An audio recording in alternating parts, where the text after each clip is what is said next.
Mastermind welcomes you to the history of handwriting. Dear audience, the name of this story is The 26-Old Character.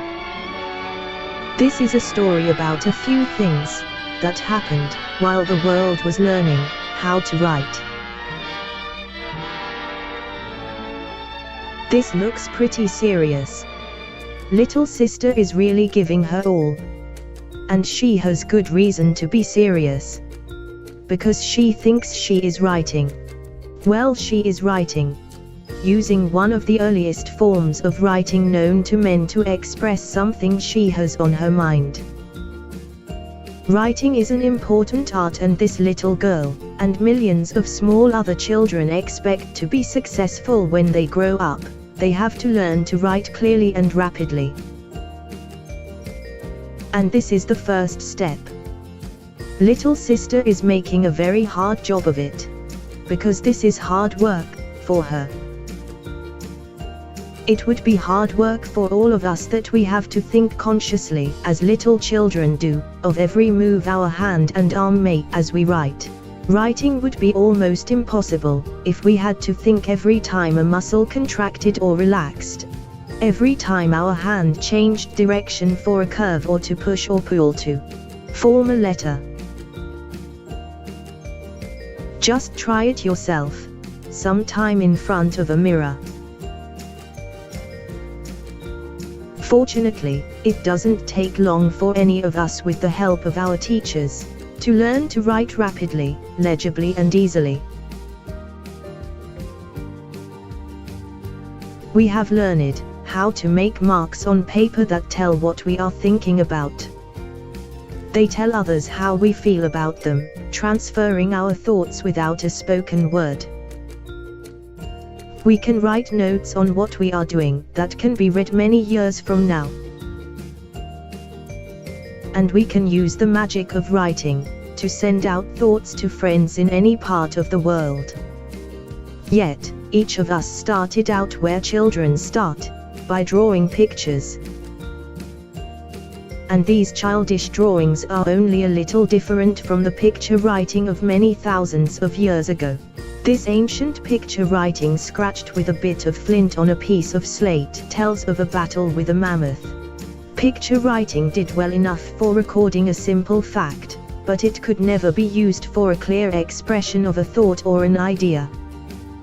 While some people were still recording events with pictures, the ancient Egyptians developed a form of writing called hieroglyphics, that was capable of expressing everything that could be told by the spoken word. The Egyptians also wrote in pictures, but now, each picture stood for the sound of a syllable. This was a big improvement, and it was made practical for everyday use by improved tools for writing, the reed brush, and the polished papyrus upon which they wrote. But the papyrus from which we get our word paper was very expensive, and the reed brush wore out quickly and had to be replaced. This kind of writing was slow, because each character had to be carefully drawn. It was also hard to read and write, so many different pictures were needed to express every syllable in the language. With the passage of time, the Egyptians went to a nearby land to mine copper and semi-precious gems. And from the surrounding desert, they hired the sea wrights to help with the mining. Sea wrights found it was necessary to keep accounts of the work they did and the pay that was due to them. But the Egyptian writing was much too complicated. So, probably with the help of a friendly Egyptian scribe, the sea wrights developed the world's first pure alphabet. Their first letter was crudely drawn head of an ox.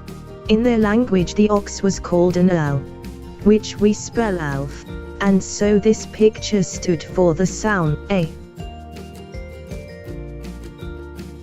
Their second letter was drawn in the form of a courtyard for a house, which they called bet, spelled bet, so this letter was given the sound of our letter B.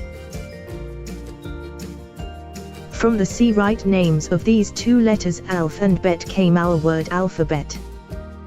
There is not much resemblance here to our A and B, but in just a minute, you will see what happened to change them. Business needs caused the beginning of first alphabet, and business activity caused the alphabet to spread. The Phoenicians, descendants of the sea rights, were the traveling salesmen of their day. In their great ships, they sailed over the Mediterranean, trading with the people who lived on its shores, carrying their version of the sea rights alphabets to their Greek customers. And the Greeks made changes in the letters that the Phoenicians brought to them. They took Phoenician L and stood it on its feet. They took the Phoenician vet and changed its appearance too. All through the alphabets, they went beautifying each character, but cutting straight lines wherever they could. This was because most of their writing materials, the wax tablet and the stylus, the hard stone and the chisel, made the cutting of curves very difficult. Rapid, smooth and comfortable writing was still many centuries away. In time, the Greeks became the great world traders, and with them to Rome went their alphabets. The Romans in their turn changed the alphabet, until it became very much like the 26 old characters we use today. For thousands of years, the world had been writing only in capital letters, but with the invention of reed pen, the Romans began another change. The reed pen made it easy to move across the papyrus without stopping at the end of each letter. So, for the first time, letters were joined together, and writing was much faster. But in connecting the letters, their appearance was changed, and that was the beginning of our small letters.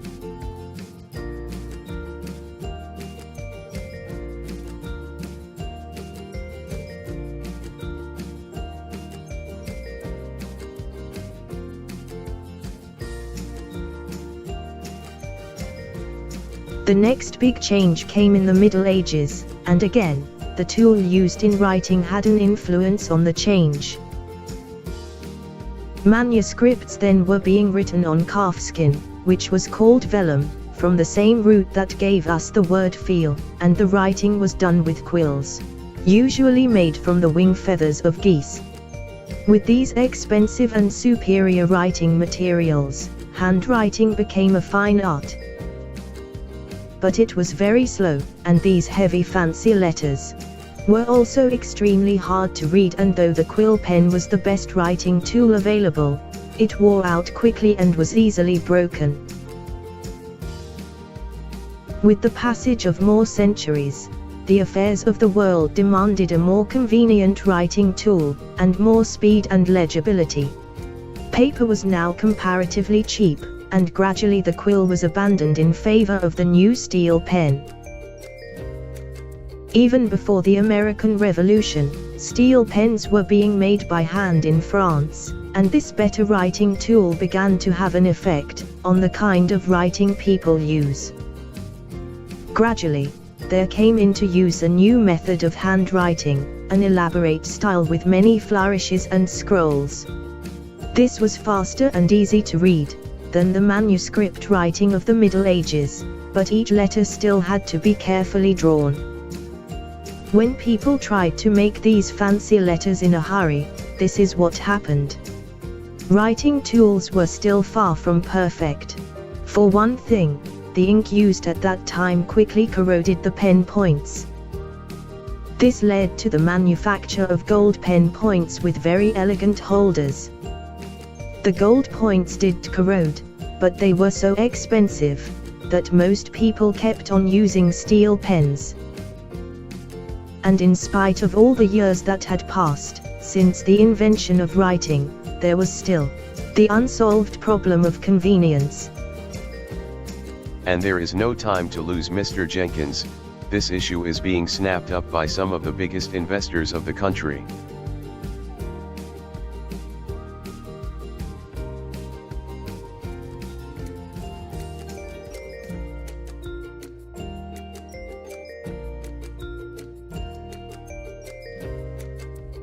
Wow, Mr. Bradford, I never thought I would live to see the day when I would be investing in a railroad. You are doing a wise thing. The world is changing rapidly. Everyone is demanding more and more speed and everything. The smart ones, the ones who get it on the ground floor, are going to make the big profits. Yes, I think I agree with you.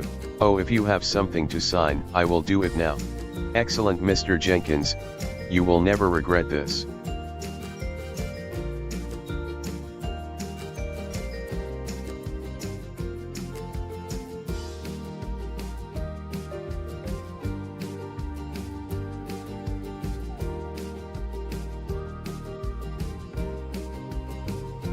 Oh no. Now we will have to postpone our business. The ink is dried up. Not at all, Mr. Jenkins, not at all. Here is a pen. And here is the...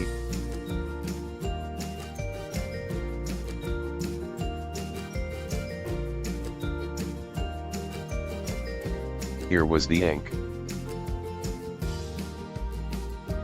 Yes, it is pretty easy to see why many attempts were made to develop a pen that would carry its own supply of ink. In one of these early efforts, the pen got its shot of writing fluid from a medicine dropper. This worked well enough at times. But often when the pen went dry, the medicine dropper is someplace else. No medicine dropper, no ink. No ink. Well, I suppose it was pretty hard to keep your temper when things like that happened. Then along came the idea of letting the pen carry its own medicine dropper. A slip was made in the barrel, so that when a coin pushed in, the rubber sack was pressed, and when it was released, the rubber sack filled with ink. This worked all right too. Until, well, maybe you guessed it.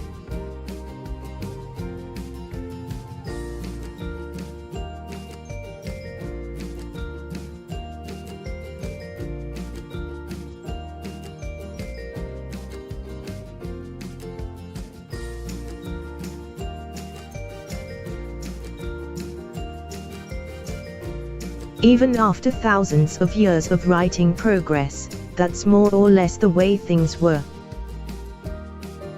Then one day, an Iowa jeweler took the step that made the fountain pen a practical tool. What he did was to put a lever on barrel to do the job of a coin that was too often missing. This was the forward step that brings us up to the present in this story of the 26 old characters and the tools that have influenced their development.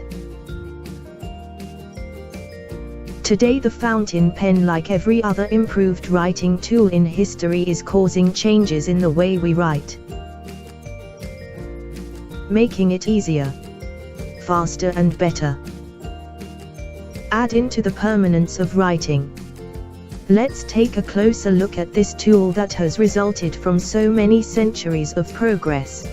At first glance there doesn't seem to be much to it. This is a chamber to hold the ink with a level to fill it. This feed system carries the ink from the supply chamber to the pen points. This is the gold pen point that does the actual writing. Some pens use a plunger instead of a lever for filling. Through small but continual improvements in design, the modern fountain pen is the cleanest and most convenient tool ever developed for permanent handwriting. For example, how has the pen designed so that the ink will not leak out into your pocket or onto your fingers? The answer is in the large size of the feed chamber. When the air inside the pen is expanded by the heat of the hand or the body, the ink has plenty of room to go, instead of flowing out on your hand or into your pocket. The modern pen can go a long time between drinks, and to get very best out of it there is an expert way of filling a pen. Just open and close the lever, but then let the point stay in the writing fluid a full 10 seconds. With the plunger type filler it's a little different. You might think that when the plunger is pulled out, the pen would fill. But you see it doesn't happen that way. Well then what is the trick? Just watch this. The gold point is immersed completely in the writing fluid and the plunger is pushed and pulled several times. This flushes out everything and at the same time creates a strong vacuum. Then push the plunger and wait for 10 seconds so the pen drink its fill. How is a fountain pen designed so the ink flows smoothly without interruption at exactly the rate you need? Actually, without knowing it, you yourself control the flow by hand, measuring the exact amount depending on how fast you write. The fluid control works by what is known as capillary action. Capillary action sounds a little complicated, but all liquid-type fountain pens depend on it. An old-fashioned lamp makes it easy to understand. A kerosene lamp burns because oil climbs up the wick from the bowl. The oil is carried up the wick by a capillary action in the small fibers of the cloth. This principle has been applied to all modern fountain pens. But in the place of a wick, the fountain pen has grooves. In the most highly developed fluid control, the writing fluid travels down the inside of the feed, rises to the pierce and slit at the point and then down the point. Then as the ink on the point is used up, capillary action regulated by your own individual speed of writing brings fresh fluid to take its place.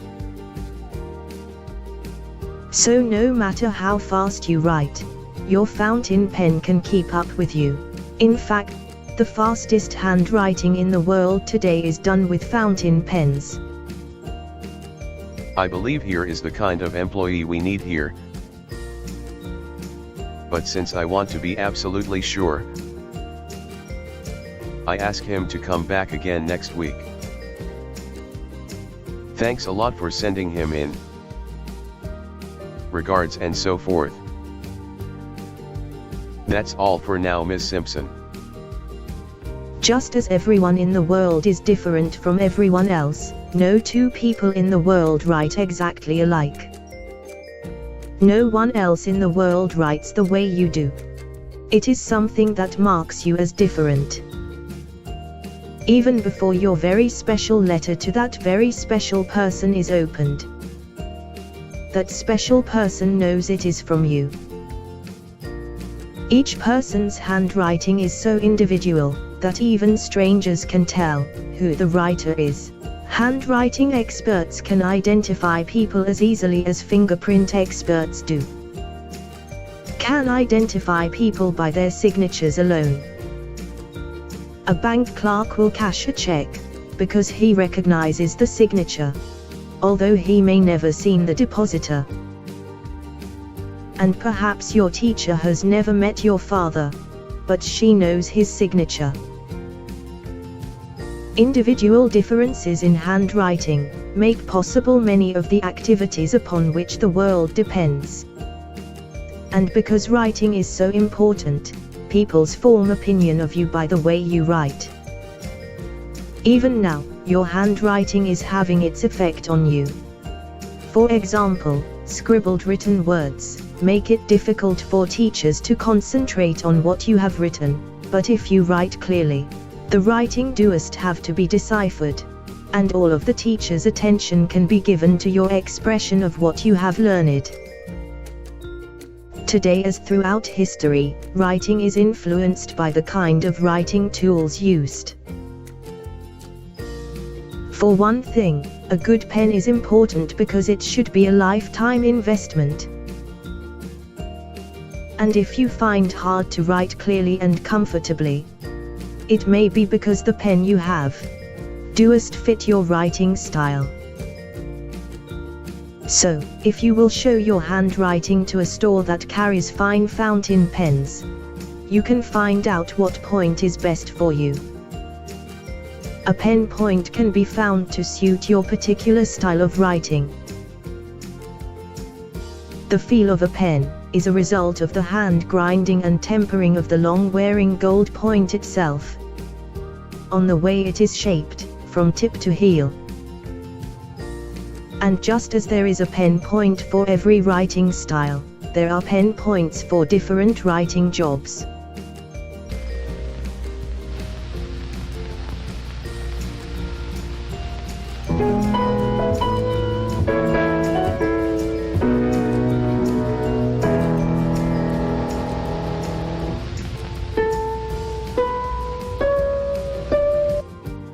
So, you have seen and heard a very brief story of two great inventions.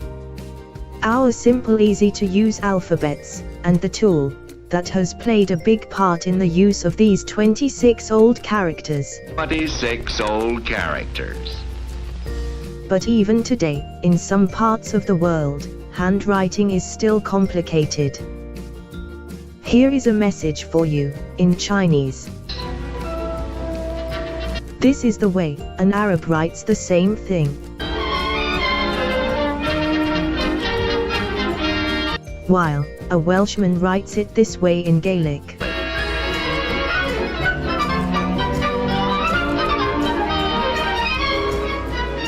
Maybe you would like to know what this message looks like in English. Here it is.